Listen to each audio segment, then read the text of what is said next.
Iya.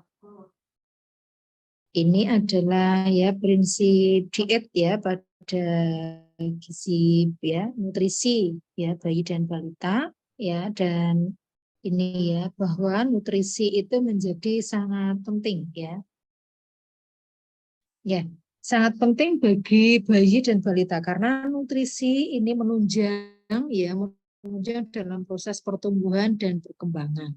Ya, untuk tumbuh ya itu perlu nutrisi yang adekuat untuk bisa membangun ya, untuk bisa membangun sel-sel tubuh ya supaya bertambah banyak, dan juga untuk proses perkembangan itu juga memerlukan tubuh yang sehat yang optimal ya supaya perkembangannya baik seperti itu ya. Untuk anak-anak ya, anak-anak yang mungkin pertumbuhannya terhambat itu akan berpengaruh ya dan mempengaruhi proses perkembangan ya anak tersebut.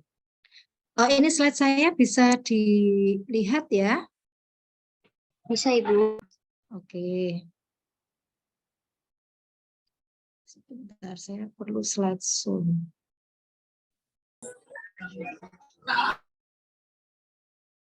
Ya.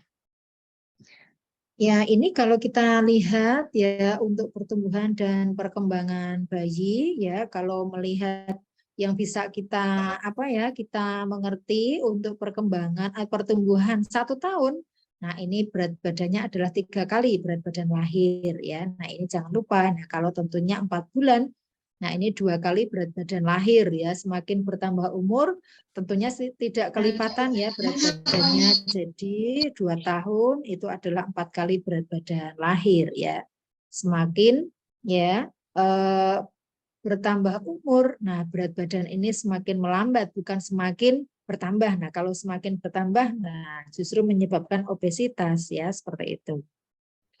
Kemudian akan melaju dengan cepat ya menjelang usia pubertas ya untuk anak laki-laki. Nah, ini biasanya pubertasnya duluan lebih lambat ya dibandingkan dengan wanita.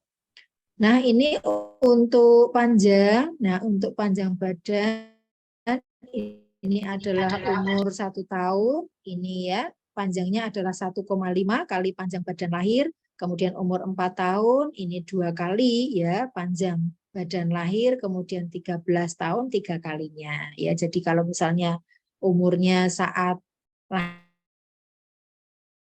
lahir panjang diri ya. Jadi pada bayi itu ya istilahnya adalah panjang badan ya. Jadi kalau lahir itu panjangnya sudah 50, nah 4 tahunnya dia 2 kalinya ya 60. Kemudian 13 tahunnya dia baru 3 kalinya 1,5 ya artinya itu. Jadi ini cukup cukup ya tidak secepat ya pada tahun pertama seperti berat badan. Oke. Untuk ukuran ya kita ingat kembali ya untuk ukuran kepala ya dan otak, ini ukuran kepala saat lahir ini kurang lebih adalah 1/4-nya panjang badan ya. Kalau panjang badannya itu 50, nah kira-kira 1/4-nya adalah berapa? Ya 12,5 gitu ya. Dan pada saat dewasa ini 1/8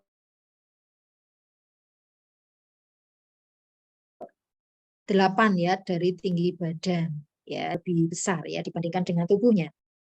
Kemudian masa pesat ya atau masa keemasan ya, growth spurt ini ya, ini terjadi pada minggu ke-30 usia kehamilan ya sampai 18 bulan sesudah lahir ya. Dan untuk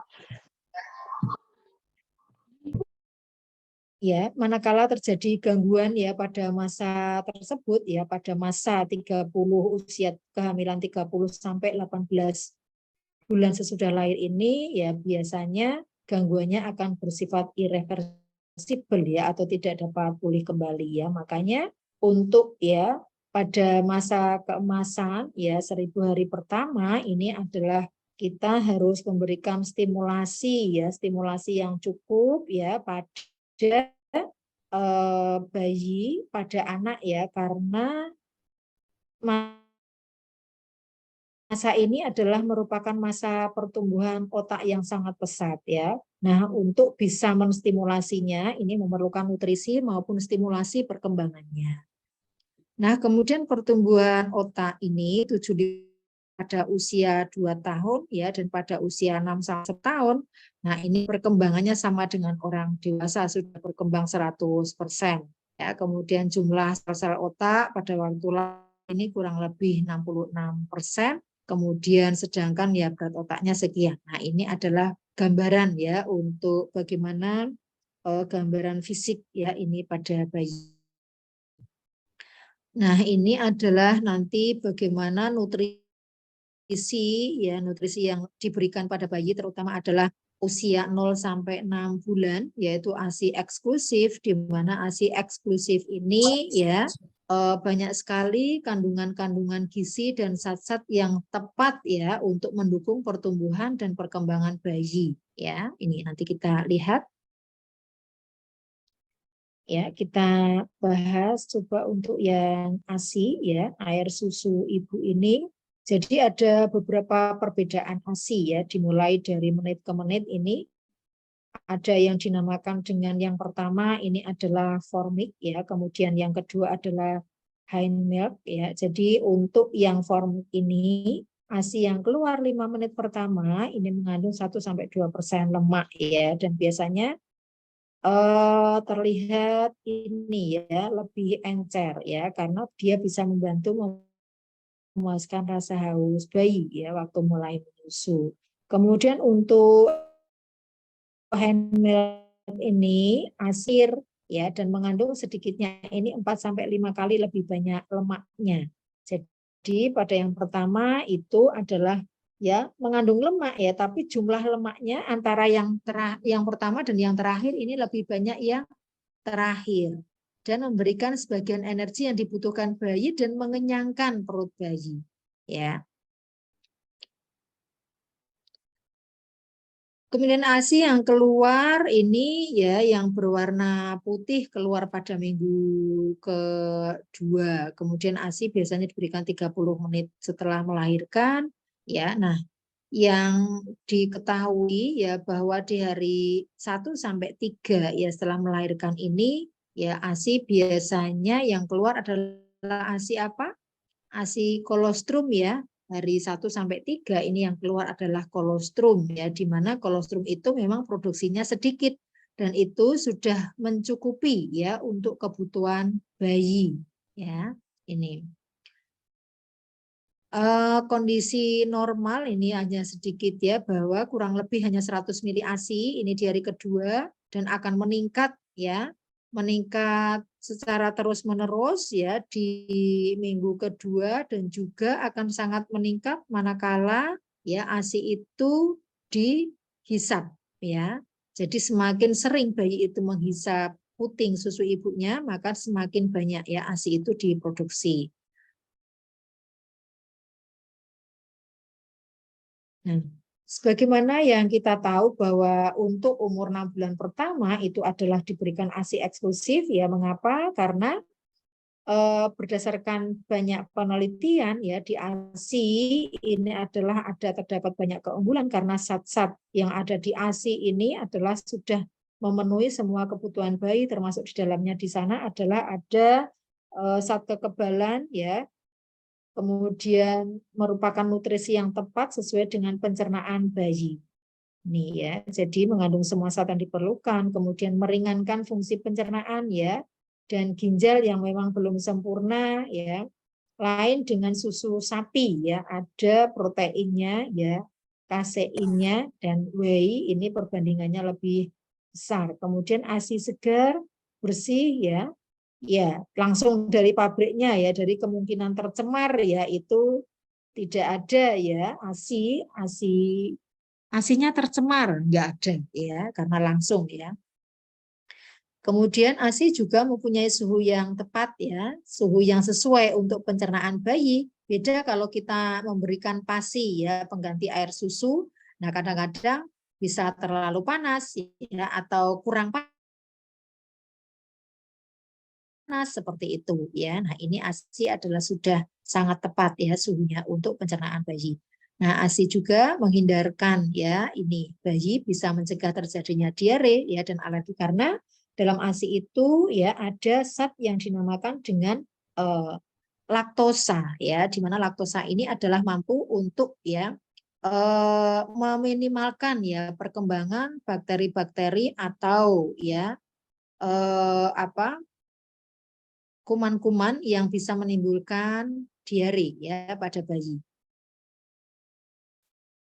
Kemudian manfaat ya, manfaat menyusui ASI ya kalau seorang ibu itu menyusui atau memberikan ASI-nya pada bayi selain itu merupakan nutrisi yang tepat, ini juga hubungan secara psikologis antara ibu dan bayi ini akan terjalin dengan baik ya pada saat menyusui. Nah, ini tentunya ada rasa kasih sayang ya, pandangan dari ibu ke bayi itu juga menimbulkan rasa nyaman ya bagi bayinya juga pada ibunya.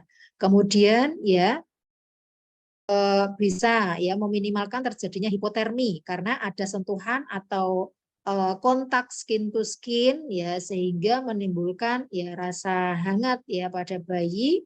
Kemudian juga dampak yang lain pada ibunya ini bisa memperpanjang masa ya tidak suburnya ya karena dengan tetap menyusui ini prolaktin tetap bisa diproduksi dan prolaktin yang masih tetap diproduksi ini akan menghambat FSH ya. Kalau FSH dihambat ini LH juga akan dihambat juga ya hormon-hormon reproduksi. Kemudian menghindarkan ibu dari kemungkinan ya terjadinya kanker payudara ya dengan dikonsumsi ya diberikan ASI-nya secara terus-menerus rutin. Nah, ini memungkinkan atau meminimalkan untuk terjadinya ya ada engagement, kemudian ada mastitis ya maupun ada abses payudara yang kemungkinan kalau itu terjadi berkali-kali, nah itu juga bisa menimbulkan ya dampak ke kanker ini. Kemudian mencegah obesitas ya pada bayi dan mencegah timbulnya diabetes pada masa bayi dan anak-anak ya di mana kandungan ASI ini kolesterolnya lebih sedikit dibandingkan dengan PASI atau air susu sapi ya ini.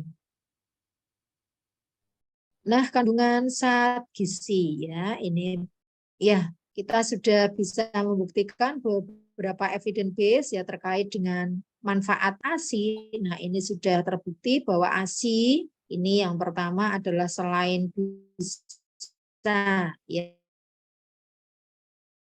menurunkan kejadian penyakit intelijensia ya bayi itu sendiri ya karena kandungan nutrisi yang terdapat di ASI. Nah, ini secara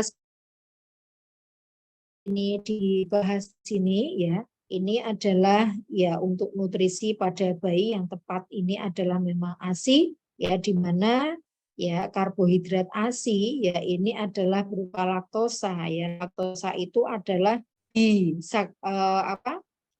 bisakarida ya di mana merupakan gabungan dari dua monosakarida ya laktosa dan laktosa ini ya menimbulkan suasana asam sehingga bisa ya meminimalkan pertumbuhan bakteri E. coli ya dan bisa melindungi terjadinya penyakit infeksi pada bayi dan merupakan sumber galaktosa ya karena laktosa ini merupakan gabungan dari dua monosakarida yaitu galaktosa dan glukosa ya dan galaktosa sendiri ini adalah sangat berperan untuk pertumbuhan serabut-serabut saraf otak atau mielin-mielin otak ya dengan mengkonsumsi ASI. Nah, galaktosa yang sebagai bisa berperan dalam proses mielinisasi atau pertumbuhan serabut-serabut saraf ini akan ditingkatkan. Kemudian kadar kemanisan ini juga rendah ya. Jadi ini ya yang tadi tidak diharapkan ada kelebihan glukosa ya atau adanya penyakit diabetes di kemudian hari itu minimal. Kemudian mampu untuk meningkatkan penyerapan kalsium ya dalam mengkonsumsi ASI. Nah, kalsium ini sangat penting ya untuk pertumbuhan tulang ya. Kemudian yang ini sama ya dengan yang pertama ini, ya bisa menimbulkan suasana asam dan juga meningkatkan pertumbuhan bakteri yang baik ya, bakteri yang menguntungkan yaitu Lactobacillus bifidus ya ini. Kemudian untuk laktosa ini juga dia menimbulkan suasana asam ya, hampir sama dengan yang pertama sehingga bisa menurunkan ya atau ya menurunkan atau melindungi bayi terhadap penyakit infeksi atau penyakit diare. Kemudian lemak ASI, ya ini banyak mengandung PUFA atau ya kepanjangannya polyunsaturated fatty acid. Nah ini adalah asam lemak tak jenuh ganda, ya di mana asam lemak tidak jenuh ini menjadi sangat penting untuk nutrisi bayi ya, untuk pertumbuhan otak bayi juga di samping tadi galaktosa, lemak ASI juga sangat penting untuk pertumbuhan otak, ya. Kemudian 90% ya lemak ASI ini dapat diserap dengan baik oleh bayi ya, dan juga di ASI ini terdapat protein ASI. Nah, ini protein yang terdapat di ASI ini adalah lactalbumin yang merupakan protein yang mudah dicerna, kemudian mengandung banyak asam amino esensial yang dibutuhkan dalam proses pertumbuhan dan perkembangan bayi. Kemudian protein ASI ini lebih rendah ya dari susu sapi, ya tetapi nilai nutrisinya ini lebih tinggi ya, secara kuantitas ya ia lebih rendah tapi secara kualitas ya ini lebih tinggi ya, serta lebih mudah dicerna. Ini keistimewaan dari protein ASI, ini adalah rasio protein whey dan kaseinnya. Whey-nya itu 60% dan kaseinnya 40% ya. Kalau susu sapi ini whey-nya itu adalah 20% dan kaseinnya yang 80% ya ini. Di mana ya protein whey ini lebih halus ya, lebih mudah dicerna ya oleh usus bayi dibandingkan dengan kasein yang lebih kasar dan menggumpal ya. Kalau dari susu sapi ini perbandingannya 20:80 ya, kalau di ASI 60 ya. Jadi ini sangat menguntungkan. Kadang-kadang ada bayi yang mengkonsumsi PASI atau air susu atau susu formula, nah ini diare ya terus-menerus ya, bisa jadi karena ini ya proteinnya tidak mampu diadaptasi oleh alat pencernaan bayi ya, karena protein whey-nya ini lebih sedikit ya di susu formula atau susu sapi. Kemudian ASI ini mengandung protein otak atau taurin yang tinggi juga ya, yang sangat dibutuhkan untuk pertumbuhan otak dan susunan saraf ya.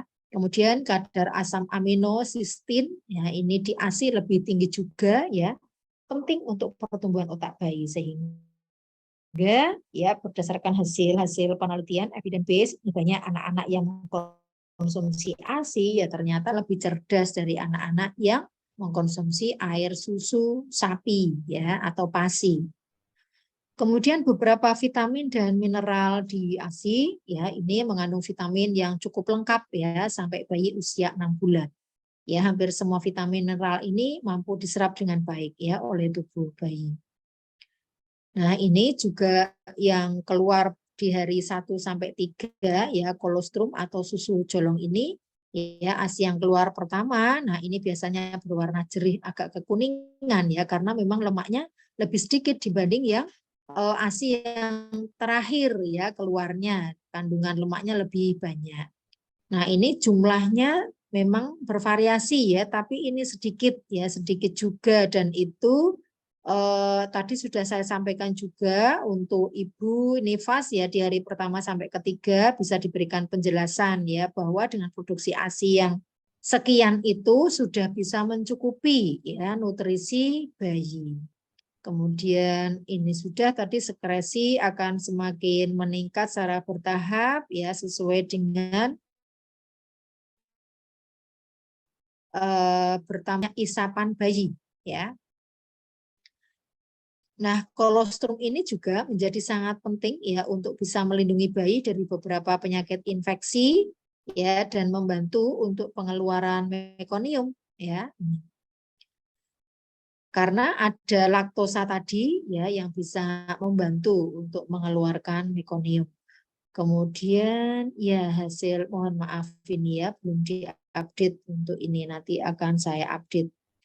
Kemudian ini ya, kolostrum itu juga sangat kaya ya dengan zat antibodi ya, di mana zat-zat ini adalah berfungsi untuk meningkatkan daya tahan tubuh bayi ya. Ada faktor bifidus ya, imunoglobulin A, kemudian ada laktoferin ya, kemudian laktoperoksidase, interferon yang merupakan senyawa ini ya dalam mencegah adanya benda asing yang masuk ke dalam tubuh. Ini kemudian ada lisosim, ini juga senyawa atau enzim yang mampu menghancurkan ya bakteri-bakteri berbahaya ya. Ini ada di, kalau pada orang dewasa atau remaja atau seperti kita, ini ada di kelenjar ludah. Nah, ini ada lisosimnya juga ya.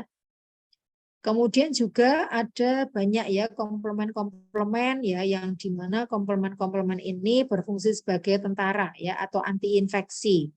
Kemudian ada anti stafilococcus ya, ada sel-sel darah putih juga dan makrofag yang siap untuk memangsa ya benda asing atau bakteri-bakteri yang masuk ya ke dalam tubuh. Nah, ini adalah keuntungan atau kelebihan dari kolostrum. Kemudian ya dibandingkan dengan PASI ya, ini pengganti air susu ya, PASI pengganti air susu atau susu formula. Nah, ini ya.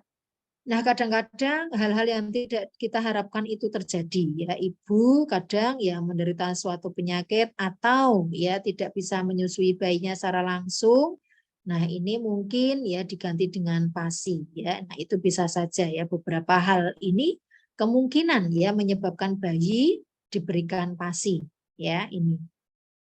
Nah, ibu dengan gangguan jiwa misalnya ya, atau dalam keadaan emosi yang tidak stabil ya, justru berbahaya kalau memberikan ASI ya, karena emosinya tidak stabil ya. Nah, ini juga diminimalkan ya untuk kontak dengan bayi ya, karena dia emosinya ini ada gangguan jiwa, emosi yang tidak labil, nah bisa-bisa melukai bayinya seperti itu. Kemudian produksi ASI yang tidak mencukupi ya, entah karena beberapa hal, stres ya, kemudian karena penyakit-penyakit tertentu yang memungkinkan dia tidak bisa memproduksi ASI-nya secara adekuat ya, misalnya penyakit CA ya, CA mamai seperti itu ya, dia tidak bisa ya memberikan ASI-nya. Kemungkinan ya ini ibu hamil lagi ya, atau sundulan ya, sundulan atau hamil manakala anaknya masih kecil ya, usia belum ada 1 tahun ya, atau misalnya baru beberapa bulan sudah hamil lagi ya, karena apa? Dengan menyusui, nah itu akan berdampak pada kontraksi ya uterus ya, sehingga nah ini bisa disapeh ya atau diberhentikan menyusuinya. Kemudian, nah kalau ya mungkin sekarang masih ada apa enggak ya melihat fungsi ASI ya, kemudian berdasarkan evidence base yang ada, apakah masih ya yang sekarang itu ibu takut menyusui ya, karena mungkin takut payudaranya menjadi rusak ya dan lain sebagainya ya, beberapa alasan itu. Kalau kita bisa memberikan penjelasan, pengetahuan yang baik ya pada ibu-ibu yang demikian, tentunya tidak akan terjadi ya. Kemudian bayinya sendiri itu sakit atau dirawat di rumah sakit. Nah, ini biasanya diperah ya kalau seperti itu ya. Diperah kemudian bisa diberikan ya ini ke bayi yang ini pun juga ya yang mungkin sakit masih bisa ya dilaksanakan sonde. Nah, ini biasanya tetap diberikan ASI ya sepanjang ibunya itu masih ya. Kemudian nah bayi mungkin ya ada radang mulut ya atau infeksi paru-paru. Nah, mungkin bisa pemberiannya dengan sonde ya, atau kalau misalnya ada indikasi tertentu ya tidak bisa ya memang tidak bisa diberikan. Kemudian bayi lahir prematur, nah ini untuk menghindari tersedak, aspirasi dan lain sebagainya. Nah, ini ya bisa diminimalkan. Kemudian ya bayi BBLR. Nah, BBLR ini ya tentunya harus tetap ya diberikan ASI, bukan malah tidak boleh. Nah, mohon maaf ini ya. Yang sekarang justru tetap ya untuk pemberian ASI-nya ya sampai tetap ASI eksklusif sampai 6 bulan ya. Nah, mungkin ini ada beberapa ya susu formula yang nanti susu formula lanjutan yang bisa diberikan bayi atau kondisi-kondisi tertentu tadi ya seperti yang slide sebelumnya sehingga ibu tidak bisa memberikan ASI dan bayinya tidak bisa menerima ASI. Nah, ini ada beberapa susu formula ya, ada yang susu formula adapted ya, susu formula misalnya komplit ya, ini starting ya, ada macam-macamnya, ini nanti bisa dibaca. Kemudian ada beberapa contoh susu formula follow up ya, ini ada beberapa ya, beberapa labelnya ini ya. Kemudian ya ada formula khusus yang diberikan pada bayi ya dengan kelainan metabolisme tertentu ya karena dia tidak bisa mencerna misalnya ya, tidak bisa mencerna apa ya whey-nya tadi mungkin ya sehingga nah ini ya harus konsultasi dengan dokter ya, susu formula yang khusus yang bisa diberikan untuk bayi-bayi dengan kelainan metabolisme tertentu ya. Kemudian untuk formula bayi prematur, nah ini ada beberapa contohnya dan biasanya untuk susu formula itu sudah ada ini ya, sudah ada labelnya masing-masing ya, diberikan untuk bayi usia kurang dari 6 bulan ya, 6 bulan sampai 1 tahun ya, kemudian masa perkembangan seperti itu sudah ada juga dan kita bisa memilihnya ya. Kemudian ada formula ya LLM ya, low laktosa. Nah, seperti itu ya. Low laktosa milk ya, ini ada di mana saat misalnya bayi terkena infeksi virus ya, diare misalnya. Nah, ini diberikan susu khusus ya untuk bisa menunjang atau mengurangi ya ini ya, mengurangi kondisi infeksinya. Ya, jadi yang tanpa laktosa ya, karena laktosa ini